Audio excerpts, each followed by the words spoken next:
Okay, we need to talk about win rates because of the fact that the number one argument I always see from people is for why Kiri shouldn't be touched is win rates. And win rates, judging a character based off of their win rate alone is not a good argument. It is a very small piece of the full puzzle. It requires a lot of context to understand why that win rate is low, right? It's the same as, if you're looking at the scorecard of someone and, you're trying to determine who did well and who didn't do well. If you're looking at just the damage alone and being like, look, the damage is high on on my hero, and on my name, I must have had the most impact. But everyone knows that looking at the scorecard alone in that way isn't enough. Like you could have been having bad positioning, bad target priority. You could have had a lot of deaths. Like there's a whole lot of other information that needs to be known in order to fully understand the the full picture, right? So citing Kiriko's win rate, I have always said the reason why it is low across the board is because of the fact that it is very easy it is designed in a way where it is very easy for players to make the wrong action, right? Suzu is an incredibly powerful ability, but because it's powerful, it's incredibly easy to use at the wrong time.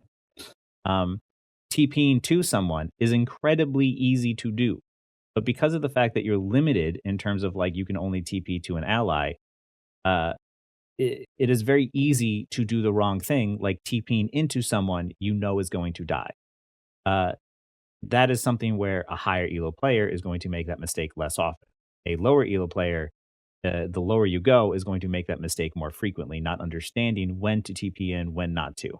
Um, so this is why I say her win rate and why we cite the overall win rate is not a great way to talk about these heroes, right? I don't like talking about win rates just on the heroes alone. I like talking about it within context of understanding the framing of how it plays out in the game. That's the reason why a lot of my design discussions aren't focused on data. It's focused on the feeling of fairness within the game and sort of the player choices that we have. Now, I've been working in the industry a long time. I understand that there's a lot of designers out there that love to look at data. They love to look at the numbers. They love to look at the metrics and all this different stuff and change and tweak things. I don't design that way. I design in a way that is based off of game feel first and foremost, and then I start to tweak the numbers afterwards because that feel matters to me more than anything else. Uh, so, as an example, I am here on Overbuff, which is still the best metric we can use at the moment, because it's the data that we have. Now, I'm gonna go to competitive because competitive is where people are trying their hardest, right? I have currently the all skill tiers, and the window, we're not gonna do the last 3 months, that's not enough data. We're gonna go the last 12 months, right? Because the last 3 months, if you look at the last month, the last 3 months, Juno is going to dominate that, right? Because of the fact that she's incredibly overtuned. But if we look at the last 12 months, Kiriko is the second highest pick rate character, and she has a 47% win rate. Now, a lot of arguments that I see are from people saying, well, what about Ana? Right? Ana is still one of the strongest, or she's one of the strongest heroes. People claim that she's easy to play. Um, and that because Ana has strong abilities, why are we picking on Kiriko? Well, Ana has strong abilities because of the fact that she's a non-mobile hero. Heroes that are non-mobile, I have no issue letting them have strong abilities because of the fact that once you close that gap on them, you're able to punish them for it, right? The point of non-mobile heroes being strong is that it's difficult. They should be weak up close, right? That's how I view it in my mind. Um, but also, Ana having a higher pick rate and higher win rate, especially when it comes to high elo games, because even at high elo games, we go to Grandmaster, you're going to see Ana pick more often than Kiriko and have a slightly higher win rate. It's about the same. But why is Ana picked more often than Kiriko? It's because Ana's abilities are more than one dimensional. A nade can be used to save, it can be used to kill. A sleep dart can be used to save, it can be used to kill. Her ultimate is incredibly powerful, but also requires coordination. And because of the fact that her shots are both damage as well as healing, and because of the fact that they're skill based and there's a margin for error, it means that the better skill you have, the more potential you have, and the more ways of carrying a game uh, through just the use of your skills alone. This is why I say a margin for error, having abilities that have a margin for error are not a bad thing. In fact, it gives you greater tools in which for you to do something. Uh, and that is the reason why that Ana has got greater carry potential, which is the reason why she's not as strong or she's not Kiri isn't as strong as her. But that isn't to say that Kiriko isn't strong. Kiriko is incredibly good at what she does, which is denying kills from happening, right? Uh, and she's also incredibly easy to play. Um, so Kiriko, this is a grandmaster, right? Uh, still has the second highest pick rate in GM over the last 12 months. If we look at bronze, she's the fourth. Silver, third. Gold third, and platinum third. Diamond second, and then master second. This is what I mean. She's in every one of my freaking games. I am so tired of seeing Kiriko. Every single time there's ever been like a few weeks where Kiriko wasn't in season, she just happened to not be played, like in season 9 when it was like Lucio Moira meta. It was fantastic. I had so much more fun during that time just because she wasn't there. And then they quickly buffed her and got her back into the season and everything, and it just goes back to repeating the same problem. But also something I want you to recognize is that her her her pick rate is always one of the highest in terms of the characters that we see. But if you go to like platinum or lower, her win rate, you know, is not super great, right?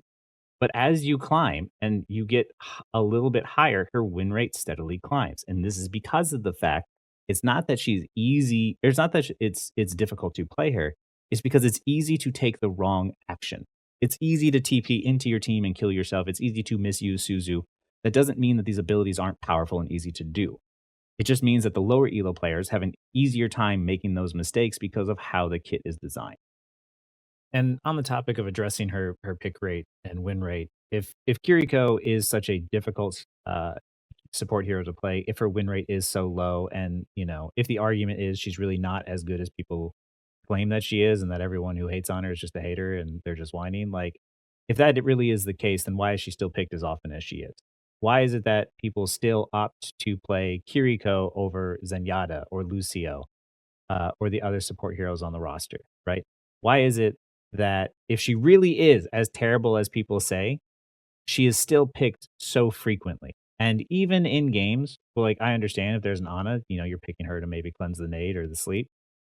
Sure, maybe in those games. But even outside of those games, you're still seeing Kiri picked quite often over heroes like Lucio or Zenyatta. And if she really is that difficult to play and her win rate sucks that bad, it wouldn't make sense that you'd still see her more often than you would those other two heroes. So the other thing people also, talk about is like Tracer. Oh, you're a Tracer main, so that just invalidates your opinion. One, yes, I have main Tracer since the very beginning. Like I've loved her kit. I love the way that she plays. Yes, I've been playing her for 8 years. Uh, I also play a lot of tank. I play a lot of support. I've played all the roles. I have my heroes in all of them. I've played Soldier. I play Mercy. I've played Moira. I've played Zarya, Winston, Junker Queen. Like yes, I'm a Tracer main, but because I have skills as Tracer, it makes every other hero I play seem significantly easier, right? And despite the fact that people are going to say like, "Oh, well, Tracer dominates people. Like Tracer dominates games." Yeah, when I've been playing a game as the same character with to get good at Tracer for 8 years, yeah, I'm going to dominate games, some games with her. But her pick rate, despite the fact that she's still, uh, supposedly incredibly powerful, she's still picked, basically half as often as Kiriko is, right? If Tracer is so powerful and we're judging off of like win rates and pick rate and like how powerful characters are based on like, streamers tier lists, why is it that Tracer isn't just the number one pick rate? Why is it that an S plus, hero isn't picked every single game on every single team? It's because she has such a high margin for error and she's so incredibly easy to mess up that most people don't play her. And the people that do are probably going to manage a 50% win rate on her because of the fact that it takes so many hours to get good at this one hero, right? It doesn't take a lot of hours to get good at Kiriko or Moira. which is the reason why you see those characters that are easier to play and more consistent usually at the top. I also forgot to add, but it is important that Tracer had benefited the most from the season 9 changes in terms of projectile size, self healing, and DPS passive. And I was and still am adamantly against all of those things. So for anyone saying like, oh, I just like whatever benefits Tracer, like that's not true. I am actually against a lot of the things that have made her strong since post season 9. And also, when we're talking about, pick rates of heroes and like whether or not we change heroes or change their abilities, there's a lot of things that we change in the game just for the health of the game, right? Uh, Kiriko is one of the most frustrating heroes to go against. Whether she's strong or weak, like I said, Suzu will always be frustrating. But we never address it. People have been chiming, pro players, especially high elo players, have been chiming about how annoying Kiriko is from her inception, from the moment she came out, and yet she's never touched. Meanwhile, if we look at Sombra, who uh, is was widely hated because of how cheesy and frustrating she was to go against, is picked far less with a far lower win rate, and yet she gets destroyed into the ground. Like her change was implemented for like I don't know 6 months or something, and they decided to completely destroy her entire kit, which I have ideas on to fix too. But the point is, like, even if you look at like let's say high elo games, Sombra is picked even less. And she has a slightly better win rate, but she's picked even less. She is uh, a much more uncommon pick, and yet we, for some reason, decided to address her before we addressed Kiriko or Bat or Lifeweaver. The same arguments people bring up for, win rates or other characters being better are the same arguments you could have used for Sombra.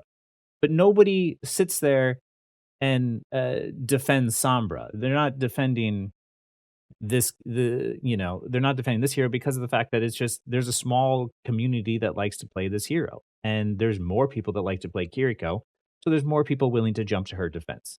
But the same arguments I hear from Kiriko players, I'm sorry, I could apply that to Sombra, and I don't mind the fact that Sombra gets some changes to her kits or gets reworked. But if we can address the cheesiness of Sombra, why can't we address the cheesiness of Kiriko? I want people to take all this information and understand that like by me addressing the problems of Kiriko, right, in terms of her kit and how it's mostly used to deny plays and how there's little margin for error, limits you as Kiriko players in terms of what you can do and how you can carry games. Like I said, Ana can carry from using her abilities in an offensive or defensive way. She has choice. The more choices you have in a game, the more you can do. The more your abilities are based off of a margin for error, the more potential they have, the better you get at them, right? Kiriko is extremely limited in terms of what her kit allows her to do. And I want to expand those kits to allow you to do more things.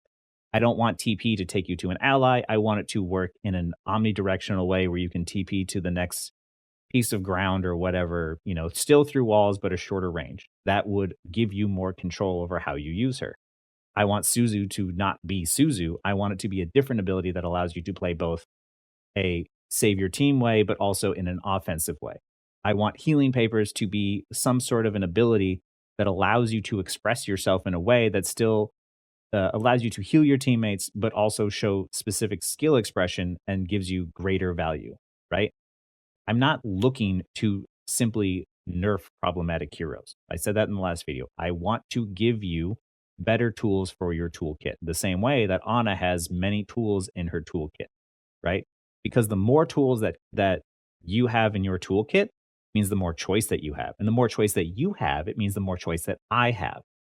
That's what I've been trying to get at. Like uh, I feel like people are misunderstanding and just like coming at me like, oh, I'm just whining about Kiriko. Like I am whining about Kiriko in the sense that like she's just not fun to play against, right? It's not fun to have your kills denied by, supports pressing E at the ground. That's never not going to be fun. If it was a minute long, you'd still be disappointed to see the Suzu pop out.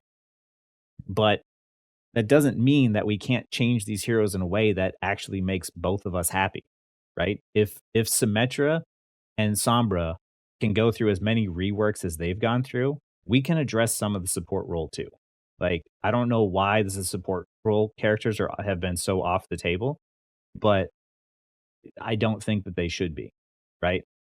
So, you know, people can cite win rates all they want, but it doesn't matter to me. Like, you're losing the context of what happens in terms of what happens in game and the perception of how easy it is to do and how it feels to have counterplay, and it doesn't negate the fact that it does create a one-dimensional loop where you're not allowed to play until you bait Suzu first. And seeming how she's the second most pick rate hero here on overbuff, like across the board practically, like you that means Overwatch 2 is a frequently a one-dimensional gameplay loop problem. Like, this is what I mean. Like, your Overwatch 2 is turning into a one-dimensional gameplay problem because the characters that offer such little expression are ruining the game. And it's not just Kiriko. Like, yeah, like, Sombra hack was really frustrating, and Magna was also incredibly frustrating because he's a a tank buster, which doesn't make sense in the context of Overwatch 2.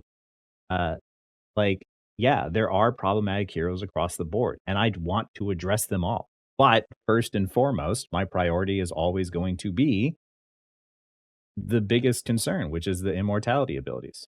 Now, I hope this like I hope this dispels any myths or arguments or people are making at me for you know, uh, thinking I'm just coming at this because I just hate Kiriko and I want to see her nerfed into the ground. It's like, I don't. I just want to see other supports play. I want to feel like it's a fair experience going up against a Kiriko. I want to see her not in every single one of my freaking games because of the fact that not only is she picked all the time, but she's not fun to play against. Like, I want I want characters that are fun to play against and play as. That's it. And I don't know why people get so upset at that.